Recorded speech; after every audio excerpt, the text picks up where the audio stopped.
સુપ્રભાતમ મિત્રો, આજે આપણે ધોરણ 12નું 9મું પદ્ય કિમ વૈધેન પ્રયોજનમ એટલે કે વૈધની શું જરૂર, વૈધ એટલે ડૉક્ટર, ડૉક્ટરની શું જરૂર, કેમ આવું શીર્ષક આપવામાં આવ્યું છે. તો મિત્રો આપણે જોઈએ કે આયુર્વેદ સંસ્કૃત વિદ્યામાં, સંસ્કૃત સાહિત્યમાં આયુર્વેદ પણ એક વિદ્યા તરીકે પ્રતિષ્ઠિત છે. આમાં ચરક, સુશ્રુત તથા ભાવપ્રકાશ જેવા અનેક ગ્રંથોનો સમાવેશ થાય છે. ચરક દ્વારા લખિત ચરક સંહિતા જાણીતી છે. બધા ગ્રંથોમાં ખૂબ જ સૂક્ષ્મતાથી જે તે વિષયની વિચારણા કરવામાં આવી છે અને તેને સમજવા માટે પૂર્વાપરનો સંદર્ભ જાણવો હોવો જરૂરી થઈ પડે છે. પરંતુ ક્યારેક ક્યારેક કોઈક વિષયની વિચારણા દરમિયાન મુક્ત રૂપે અમુક મૂલ્યવાન વિચાર પણ રજૂ થઈ જતો હોય છે. આવા વિચારો સામાન્ય જનમાનસના મનમાં વસી જતા હોય છે અને તેથી તેનો લાભ સૌ કોઈ લઈ શકતું હોય છે. પ્રસ્તુત પાઠમાં આયુર્વેદ વિદ્યાના જુદા જુદા ગ્રંથોમાંથી 7 પદ્ય એટલે કે 7 શ્લોકોનો સંગ્રહ કરવામાં આવ્યો છે. જીવનનું પ્રથમ સુખ સ્વાસ્થ્ય છે. આપણે એવું કહીએ છીએ કે પહેલું સુખ તે જાતે નર્યા, હેલ્થ ઇઝ વેલ્થ, આવું આપણે કહીએ છીએ. તેને જાળવી રાખવા માટે કેટલુંક જ્ઞાન અપેક્ષિત છે. અહીં પ્રથમ પદ્યમાં ભોજનને અંતે, દિવસને અંતે અને રાત્રિને અંતે જે પદાર્થોનું સેવન કરવાનું છે તેનો નિર્દેશ કરવામાં આવ્યો છે. દિવસમાં કેટલી વાર ખાવાથી શું શું થાય છે તેની વાત બીજા પદ્યમાં છે. ત્રીજા પદ્યમાં માણસ પોતાનો વૈધ પોતે જ બની રહે તે માટેની વાત કરવામાં આવી છે. એ પછી ચોથા પદ્યમાં આયુર્વેદ શાસ્ત્રનો સિદ્ધાંત રજૂ થયો છે. છઠ્ઠું પદ્ય ચિકિત્સા કરનાર વ્યક્તિની યોગ્યતાનું વર્ણન કરે છે. છેલ્લા 2 પદ્યો શારીરિક સ્વાસ્થ્ય માટે વ્યાયામની ઉપયોગિતાને સૂચવનારા છે. આ પદ્યોમાં પીરસાયેલું જ્ઞાન પ્રાપ્ત કરીને તેના અનુસંધાને કેટલોક પુરુષાર્થ અપેક્ષિત છે. પાઠનો અભ્યાસ કરીને તેના ફળ તરીકે પ્રાપ્ત જ્ઞાનનો આધાર લઈ વિદ્યાર્થીઓ પોતાની દિનચર્યામાં જરૂરી સાવધાની રાખે તે અહીં અપેક્ષિત છે. અહીં આપણે વાત કરવી છે કે સ્વાસ્થ્યનું જીવનનું પ્રથમ સુખ છે. સ્વાસ્થ્ય સારું હોય તો માણસ તમામ કાર્યો સારી રીતે કરી શકે છે. તો મિત્રો, આપણું સ્વાસ્થ્ય બધાનું સારું રહે એ માટે આ પાઠમાં જે જ્ઞાન રજૂ થયું છે તે કાળજીપૂર્વક આપણે એને યાદ રાખવાનું છે, આપણા જીવનમાં એને ઉતારવાનું છે. તો જ આપણે કિમ વૈધેન પ્રયોજનમ આ શીર્ષકને સિદ્ધ કરી શકીશું, સાર્થક કરી શકીશું. એટલે કે વૈધની શી જરૂર, ડૉક્ટરની બધાને જરૂર પડતી હોય છે, પરંતુ ઓછામાં ઓછા આપણે ડૉક્ટરની જરૂર પડે અને બિલકુલ ન પડે એ માટે પણ આપણે પ્રયત્ન કરવા જોઈએ. તો આપણે પહેલું પદ્ય અહીંયા જોઈએ છીએ. ભોજનાંતે પિબેત તક્રમ દિનાંતે ચ પિબેત પય નિશાંતે ચ પિબેત વારી કિમ વૈધેન પ્રયોજનમ. અહીં ભોજનાંતે એટલે કે ભોજનસ્ય અંતે ષષ્ઠી તત્પુરુષ સમાસ થયેલો છે. ભોજનના અંતે એટલે કે ભોજન પછી. તક્રમ, તક્રમ એટલે શ્વાસ. પિબેત, ફરી આપણે જોઈએ. ભોજનાંતે પિબેત તક્રમ દિનાંતે ચ પિબેત પય નિશાંતે ચ પિબેત વારી કિમ વૈધેન પ્રયોજનમ. ભોજનને અંતે શ્વાસ. તક્રમ, તક્રમ એટલે શ્વાસ. પિબેત, પીવી જોઈએ. ધાતુનું અહીંયા વિદ્યાર્થ અન્ય પુરુષ એકવચનનું રૂપ છે. દિનાંતે, દિનશ્ય અંતે, દિનેશ્ય અંતે એટલે ષષ્ઠી તત્પુરુષ સમાસ છે. પયઃ, પયઃ એટલે પાણી, પાણી પીવું જોઈએ. નિશાંતે, નિશાયાંતે એટલે કે રાત્રિના અંતે, અહીં પણ ષષ્ઠી તત્પુરુષ સમાસ થયેલો છે. રાત્રિના અંતે એટલે કે વહેલી સવારે, વહેલી સવારે પાણી પીવું જોઈએ. વૈધેન પ્રયોજનમ કિમ, તો પછી ડૉક્ટરનું કોઈ પ્રયોજન રહેતું નથી, ડૉક્ટરની જરૂર રહેતી નથી, એવું અહીંયા આ પદ્યમાં કહેવામાં આવ્યું છે. તો મિત્રો, આ 3 જે પદાર્થોની વાત કરવામાં આવી છે તે ખૂબ જ આપણા માટે અગત્યના છે, પણ એનો ઉપયોગ આપણે યોગ્ય સમયે કરવો જોઈએ. ભોજન પછી શ્વાસ પીવી જોઈએ અને દિવસને અંતે દૂધ પીવું જોઈએ, એટલે કે રાત્રે દિવસના અંતે આપણે દૂધ પીવું જોઈએ, તથા રાત્રિના અંતે વહેલી સવારે પાણી પીવું જોઈએ. વૈદ્ય કે ડૉક્ટરનું શું પ્રયોજન રહે, અર્થાત વૈદ્ય કે ડૉક્ટરની જરૂર રહેતી નથી. ભોજનાંતે પીબત ચક્રમ દિનાંતે ચ પીબેત પય. ભોજનના અંતે છાશ પીવી જોઈએ, દિવસના અંતે દૂધ પીવું જોઈએ. નિશાંતે ચ પીબેત વારી એટલે પાણી. રાત્રિના અંતે એટલે કે સવારે પાણી પીવું જોઈએ. કિમ વૈધેન પ્રયોજનમ, તો ડૉક્ટરનું શું પ્રયોજન છે, એટલે કે ડૉક્ટરને આપણે દૂર રાખી શકીએ, ડૉક્ટરની આપણે જરૂર પડે નહીં. આ રીતે યોગ્ય સમયે યોગ્ય પદાર્થનું સેવન કરવું જોઈએ, આવું આ ગ્રંથોમાં કહેવામાં આવ્યું છે. બીજું આપણે જોઈએ પદ્ય. એવં ભુક્તમ સદારોગ્યમ દ્વિભુક્તમ બલવર્ધનમ ત્રિભુક્તમ ચ સદારોગમ ચતુર્ભુક્તમ તુ મારકમ. એક ભુક્તમ સદા આરોગ્યમ. અહીંયા કહેવામાં આવ્યું છે એક ભુક્તમ, કર્મધારય સમાસ છે. એકમ ચ તદ ભુક્તમ ચ કર્મધારય સમાસ. એકવાર કરેલું ભોજન, એકવાર ખાધેલું અન્ય, સદા આરોગ્યમ હંમેશા આરોગ્યની જાળવી રાખે છે, આરોગ્યપ્રદ હોય છે. ઘણા લોકો દિવસમાં એક જ વાર જમતા હોય છે. સદા આરોગ્યમ એટલે કે આરોગ્ય માટે સારું છે. દ્વિભુક્તમ 2 વાર કરેલું ભોજન, બલવર્ધનમ બળને વધારે છે, શક્તિને વધારનારું છે. ત્રિભુક્તમ ચ સદારોગમ અને હંમેશ માટે 3 વાર કરેલું ભોજન હંમેશ માટે રોગ કરનારું હોય છે. ઘણા લોકો 3 વાર જમતા હોય છે, તો એ બીમારીને નોતરે છે.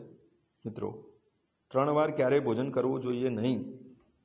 અને કેટલાક લોકો તો 4 વાર જમતા હોય છે. ચતુર્ભુક્તમ તુ મારકમ, અને 4 વાર કરેલું ભોજન તો મારી નાખનારું, મૃત્યુકારક હોય છે. કારણ કે એ ખોરાક આપણા શરીરમાં એનું પાચન થતું નથી અને આપણને નુકસાનકારક છે. તો મિત્રો, આપણે હંમેશા આરોગ્ય આપણું જળવાય એ રીતે આપણે ખોરાક લેવો જોઈએ. ત્રીજું પદ્ય આપણે જોઈએ.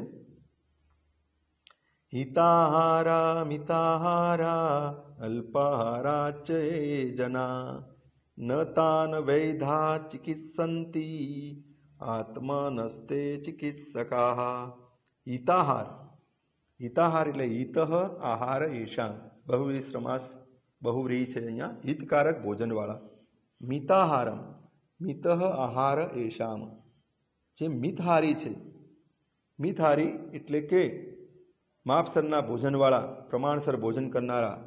અલ્પાહારા, અલ્પ આહાર એષામ, જેનો થોડો ભોજન છે, જેનું સમયાંતરે થોડું ભોજન લેનારા હોય એને અલ્પાહારા લોકો કહેવાય. માપનું ભોજન લેવાવાળા. અને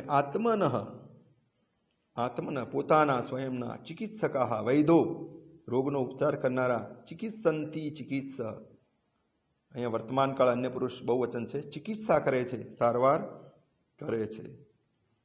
તો મિત્રો, આપણે ત્રીજા પદનું અનુવાદ જોઈએ. હિતકારી ભોજનવાળા અને માપસરના ભોજનવાળા અને થોડું ભોજન લેનારાની વૈદાહ ચિકિત્સંતી ન તાન, તેમની ચિકિત્સા કરતા નથી. તેઓ પોતે જ પોતાના વૈદો હોય છે. અહીંયા સુંદર વાત કરવામાં આવી છે કે આપણે પોતે જ પોતાના ડૉક્ટર છીએ. જો આપણે આ રીતે હિતકારી ભોજન લઈશું તો આપણે પોતાની ચિકિત્સા, પોતાની જે સારવાર છે એ પોતે જ કરવાની હોય છે. તો હિતકારી ભોજન જે લેતા હોય, માપસરનું ભોજન લેતા હોય, તો એ લોકોને, થોડું ભોજન લેનારાના વૈધોની એમને જરૂર પડતી નથી. આહારમ પચતી વહની દોષાનાહાર વર્જિત ધાતુન ક્ષીણેષુ દોષેષુ જીવિતમ ધાતુ સંશય. અહીં ચોથું જે પદ્ય છે, આહારમ, આહારને એટલે કે ભોજનને, વહની અગ્નિ, દોષાન દોષોને, આહાર વર્જિત, આહારેણ વર્જિત, તૃતીયા તત્પુરુષ સમાસ છે અહીંયા. આહાર વિનાનો, ધાતુઓને, વાત પિત્ત અને કફ ને આયુર્વેદના મત મુજબ વાત પિત્ત અને કફ શરીરને ધારણ કરતા હોવાથી ધાતુ તરીકે ઓળખાય છે. અહીં કોઈ ક્રિયાપદની વાત નથી, પરંતુ વાત, પિત્ત અને કફ એ આપણા શરીરની મૂળ જે પ્રકૃતિ છે એને આપણે ધારણ કરવાનું હોય છે. તેમનું સપ્રમાણ સ્વાસ્થ્યનું લક્ષણ છે કે આ ત્રણેય વસ્તુ સપ્રમાણ હોવી જોઈએ. ક્ષીણેશુ દોષેશુ, દોષો ક્ષીણ થતા, દોષ જ્યારે ઘટી જાય છે ત્યારે આપણે બીમાર પડીએ છીએ. ક્ષીણેશુ દોષેશુ, અહીંયા સતી સપ્તમીનો પ્રયોગ થયો છે, એટલે કે સપ્તમી વિભક્તિ થયેલી છે. યદા દોષા ક્ષીણા ભવંતી તદા જીવિતમ, જીવન ધાતુ સંશય, ધાતુનો નાશ થાય ત્યારે બીમાર થવાય છે. તો આપણે એનું યોગ્ય પ્રમાણ, વાત, પિત્ત અને કફ, એનું યોગ્ય પ્રમાણ આપણે જાળવી શકીએ તો આપણે બીમાર થઈશું નહીં. આહારમ પચતી વહની, વહની એટલે અગ્નિ, અગ્નિ આહારને પચાવે છે, ખોરાકને પચાવે છે. દોષાનાહાર વર્જિત, અનાહાર અગ્નિ દોષોને પચાવે છે. ધાતુન ક્ષીણેશુ દોષેશુ, અને દોષોનો નાશ થતા અગ્નિ ધાતુઓને પચાવે છે. ધાતુઓનો નાશ થતા ધાતુ સંશય, એટલે કે ધાતુનો નાશ થતા અગ્નિ જીવનને વિકસિત કરે છે. તો મિત્રો, આહાર વિહાર યોગ્ય હોય તો આપણે આપણા શરીરની પ્રકૃતિને અનુરૂપ જે અગ્નિ તત્વ રહેલું છે તે સમાન ભાવ પેદા કરે છે અને જીવનને વિકસિત કરે છે. પાંચમું આપણે પદ્ય જોઈએ, શ્લોક જોઈએ પાંચમો. સ્મૃતિમાન યુક્તિ હેતુજ્ઞો જીવાત્મા પ્રતિપત્તિમાન વિષગૌષધમ સંયોગે ચિકિત્સામ કર્તુમહતી. અહીં વાત કરવામાં આવી છે સ્મૃતિમાન, સ્મરણ શક્તિ વાળો, યુક્તિ હેતુજ્ઞ, યુક્તિ ચ હેતુજ્ઞ ચ, ઇતરેતર દ્વંદ સમાસ છે. યુક્તિ હેતુ જાનાતી, ઉપપદ તત્પુરુષ સમાસ છે. યુક્તિ એટલે ઉપાય અને હેતુ એટલે કારણને જાણનાર. જીતાત્મા, જીત આત્મા એન સહ, બહુવ્રીહી સમાસ, પોતાના આત્મા ઉપર વિજય પ્રાપ્ત કરનાર. પ્રતિપત્તિમાન, સારી પરીક્ષા કરી જાણનાર. ભિષક એટલે કે વૈદ્ય, ડોક્ટર. ઔષધ સંયોગે, ઔષધાનામ સંયોગ, તે ષષ્ઠી તત્પુરુષ સમાસ, ઔષધોનો સંયોગ કે મિશ્રણથી. ચિકિત્સા, ચિકિત્સા નિદાન અહીં કરનારું છે. ચિકિત્સા એટલે નિદાન. વૈદ સ્મરણ શક્તિ વાળો, સ્મૃતિમાન યુક્તિ હેતુજ્ઞ હો. વૈદ કેવો હોય છે? સ્મરણ શક્તિ વાળો, ઉપાય અને કારણને જાણનાર, રોગના ઉપાય અને કારણને જાણનાર હોય છે. જીતાત્મા, જીતાત્મા એટલે કે પોતાના આત્મા ઉપર જેને વિજય પ્રાપ્ત કર્યો છે એને આપણે જીતાત્મા કહીશું. અભિષગૌષધ સંયોગે, એટલે કે જીતાત્મા હોય છે એ પોતાના આત્મા પર વિજય પ્રાપ્ત કરનાર, સારી પરીક્ષા કરી જાણનાર, પરીક્ષા કરીને જાણનાર હોય છે. ચિકિત્સા, અને ઔષધોના મિશ્રણથી ચિકિત્સા કરવાને લાયક હોય છે. છઠ્ઠું પદ્ય. વ્યાયામસ્મિન ગાત્રસ્ય પદભ્યામુદ્દતિ તસ્ય ચ વ્યાધયો નોપસરપંતિ વેનતેયમ મિવાર્ગા. જેમ વ્યાયામ સ્વિન ગાત્રસ્ય, વ્યાયામેણ સ્વિનાની ગાત્રાણી યશ્ય સહ, બહુવ્રીહી સમાસ, વ્યાયામથી થાકેલા અંગોવાળા માણસ, પદભ્યામ બંને પગોથી, ઉદરવર્તી તસ્ય, ઉદ પ્લસ વૃત, અહીં પહેલો ગણ આત્મનેપદ ધાતુનું, તો કર્મણી ભૂતકુદન છે, આગળ વધનારને, આગળ ગતિ કરનારને. વ્યાધય રોગો બીમારીઓ, ન ઉપસર્પંતી, ઉપ પ્લસ સર્પ ધાતુનું વર્તમાન કાળ અન્ય પુરુષ બહુવચન છે, પાસે જતી નથી. વેનતેયમ વિનતાયા અપત્યમ પુમાન, ત્વદિત પ્રત્યય અપત્યાર્થકમ શબ્દ, વિનતાના પુત્ર ગરુડની પાસે. ઈવ એટલે કે જેમ. ઉર્ગાહ ઉર્સા ગચ્છંતી, ઉપપદ તત્પુરુષ સમાસ, જેમ અહીં આપણે જોઈએ છઠ્ઠું પદ, જેમ ગરુડની પાસે સર્પો જઈ શકતા નથી તેમ વ્યાયામથી થાકેલા અંગોવાળા બે પગો વડે આગળ ગતિ કરનાર પુરુષની પાસે રોગો જતા નથી. વ્યાયામથી થાકેલા અંગોવાળા એટલે કે વ્યાયામ કરવો જોઈએ માણસે. જેમ ગરુડની પાસે સર્પો જઈ શકતા નથી તેમ વ્યાયામથી થાકેલા અંગોવાળા 2 પગો વડે આગળ ગતિ કરનારની પાસે રોગો જતા નથી. તો મિત્રો આ રીતે વ્યાયામ કરવો જોઈએ તો એનું શરીર સારું રહે છે અને રોગો દૂર રહે છે. ગરુડ એક એવું પક્ષી છે કે જે પક્ષીઓનો રાજા કહેવાય છે અને સર્પો સાપ જેવા સાપ એનાથી ડરતા હોય છે. તો આપણે વ્યાયામનું અહીંયા મહત્વ બતાવવામાં આવ્યું છે કે જે લોકો વ્યાયામ કરે છે અને વ્યાયામથી પોતાના શરીરને અંગોને થાકેલા અંગોવાળા હોય છે એમની પાસે રોગો જતા નથી. સુશ્રુત સંહિતામાં ચિકિત્સા સ્થાને 24મા અધ્યાયમાં કહેવામાં આવ્યું છે. સુશ્રુત સંહિતામાં કહેવામાં આવ્યું છે. 7મું પદ્ય આપણે જોઈએ. 7મું પદ્ય વયો બલ શરીરાણી દેશકાલાશનાની ચ સમીક્ષમ કુર્યાદ વ્યાયામ અન્યથા રોગમાપ્નુયાત. વયો બલ શરીરાણી, પોતાની ઉંમર, વય ચ બલમ ચ શરીરમ ચ, ઇતરેતર દ્વંદ્વ સમાસ છે અહીંયા.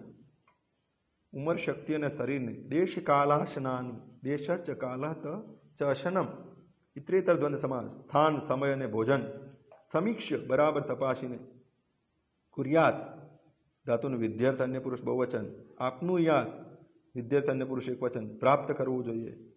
મનુષ્ય પોતાના ઉંમર, બળ અને શરીરને તથા દેશ, કાળ અને આહારને બરાબર તપાસીને વ્યાયામ કરવો જોઈએ, અન્યથા રોગ ઉત્પન્ન થાય છે. વયો બલ શરીરાણી દેશ કાલા અશનાની છે. મનુષ્ય પોતાની ઉંમર, બળ અને શરીરને તથા દેશ, કાળ અને આહારને બરાબર તપાસીને વ્યાયામ કરવો જોઈએ, અન્યથા રોગ ઉત્પન્ન થાય છે, એવું સુશ્રુત સંહિતામાં કહેવામાં આવ્યું છે. એટલે કે પોતાની ઉંમર શું છે એ ધ્યાનમાં રાખવું જોઈએ. ત્યાર પછી શરીર બળવાન છે કે નહીં, એ સમયની, દેશની પરિસ્થિતિ કેવી છે, સમય ને યોગ્ય છે કે નહીં, તો એ પ્રમાણે પોતાનો આહાર એટલે કે ખોરાક લેવો જોઈએ. અને એ પ્રમાણે જ્યારે ન કરીએ ત્યારે આપણે રોગનો ભોગ બનીએ છીએ અને રોગો ઉત્પન્ન થાય છે. તો આ બધી બાબતો તપાસીને આપણે વ્યાયામ કરવો જોઈએ, તો જ આપણે નિરોગી રહી શકીશું અને રોગને આપણાથી દૂર રાખી શકીશું. કિમ વૈધેન પ્રયોજન. તો અહીંયા આયુર્વેદ એવો ગ્રંથ છે કે આપણું આયુષ્ય વધારવા માટે એ ઉપયોગી છે. સંસ્કૃત વિદ્યામાં આયુર્વેદ જે ગ્રંથ છે એમાં ચરક સંહિતા છે, સુશ્રુત સંહિતા અને ભ્રાવ પ્રકાશ જેવા ગ્રંથો એ આપણને સ્વાસ્થ્ય માટેનું માર્ગદર્શન આપે છે.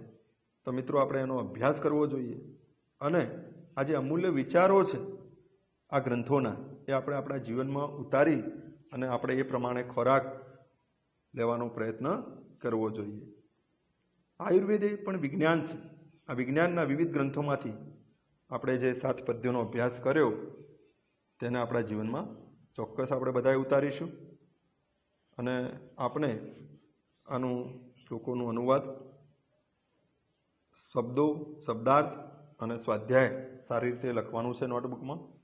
શુભમ ભવતુ. All the best.